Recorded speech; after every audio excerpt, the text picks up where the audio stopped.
All is well mga katravel. Nandito tayo ngayon sa Bilaban mga katravel. Ito na naman kami ni katravel.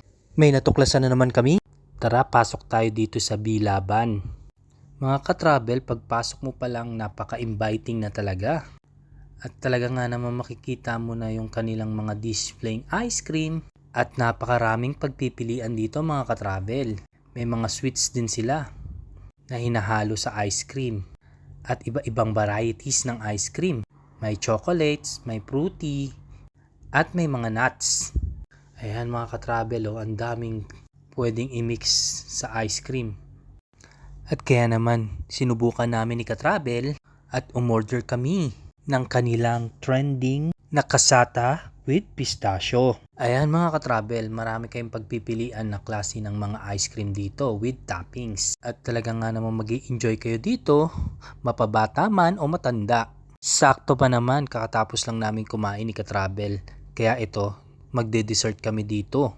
At ang ordering nga namin yung kasata with pistachio. Dahil yun nga yung pinaka-trending sa kanila at napakasarap daw. Kaya nga naman gusto naming tikman. May mga waffle din sila na may kasamang ice cream.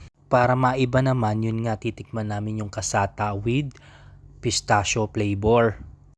At ayan na nga, kukunin na ni katravel yung aming in-order. Mga katravel, mura lang ito at napakasarap pa at good for 2 person na. Ayan na, ito na katravel. Bubuksan na namin para tikman ang kasata with pistachio. Ang sarap mga katravel. Tignan nyo naman, ang dami. Overloaded ang pistachio. Meron siyang vanilla ice cream at with mango. Talaga nga naman nakaka-inviting. Looks pa lang. At yung toppings at yung mga flavors niya na halo-halo. Ayan mga katravel, sobrang sarap. So tara, tikman natin. Yan, titikman na ngayon ni katravel yung kasata with pistachio. So ito na ang unang bite. Ano katravel, napakasarap? Yes, napakasarap daw. So inviting, ang sarap. It's my turn mga katravel. So titikman ko din.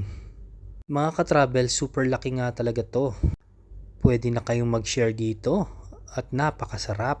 At lasang-lasa mo yung feelings ng pistachio. So ano pang hinihintay nyo mga katravel? Tara na!